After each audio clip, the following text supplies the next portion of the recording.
Hello, hello, hello! Good day, everyone. This is Sarah Tran or more Luca. Yes, I am here in front of you to discuss something. Well, let's start on asking you something we would like to ask. So, do you want to have some money? Or do you want to showcase your talents? Or do you want to have some friends?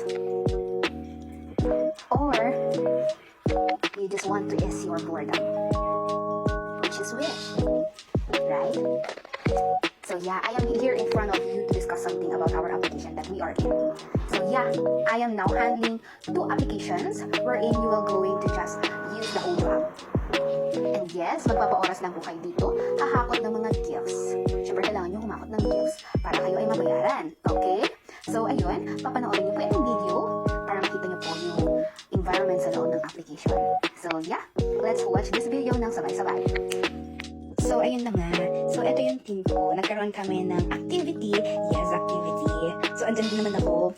So, yung nag-host ngayon is one of my hosts. So, nagkaroon kami ng activity ngayon na tinatawag na PK Challenge. So, sa PK, yung naglalaban-laban lang kayo kung sino yung pinakamataas na coins. So, syempre, dapat kapag may mga ganyan na PK event, tulungan kayo. Tulungan kayo dun sa team. So, yes! Ang ginagawa lang po dito sa application ay magpapaoras kayo ng 1 hour, tapos hanap-hanap na rin kayo ng mga nagbibigay ng gifts. Kasi every week, doon nagbabase ng iyong basic pay. Yes, may basic pay po ang aming team. We are so willing to have basic pay kahit na hindi tayo susunod ng management talaga. Pero guys, we are willing kasi na kayo ay mabayaran sa effort nyo. We are willing to invest in you. So, dapat ang ginagawa nyo kapag mga ganitong nagpapapiki event, sumasali kayo. At, syempre, don't forget na dapat kapag nagpapaoras kayo sa application, pwede namang self-support. Pwede din namang magkalat kayo at doon kayo, diba, makakuha ng mga coins. Pero syempre, ayun na nga, mas maganda kasi na habang nagkakaroon kayo ng basic pay, kayo din ay nagkakaroon ng kita. Ano yung kita na yun?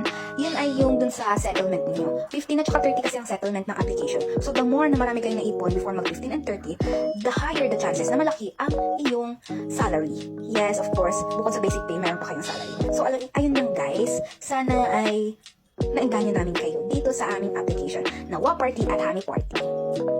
And yes, of course, I am hiring new hosts, new agents, and BDs from the applications. And yes, nagtuturo naman po ako kahit one-on-one po yan. Pero, because I'm too busy to handle things na rin, I have some hosts or team leaders inside applications which are really helpful to you. So once you contact me, I will just ask you something and then I will just invite you to our group and my team leaders will go to assist you. So yeah, I am happy to assist you on this application. And of course, don't forget to like, subscribe, and of course, also follow my TikTok, YouTube, Instagram, or whatsoever account that you will go into. Aabangan niyo yung aking mga posts because it's not 1, it's not 2, it's not 3. Hindi lang 3 ang hawak kong application. If you are really interested, alam niyo na, kayo ay mag-like, subscribe, okay? And also, don't forget to do comments. Kasi para madali ko kayo mapansin, guys. So yeah, have a happy evening. See you at the app.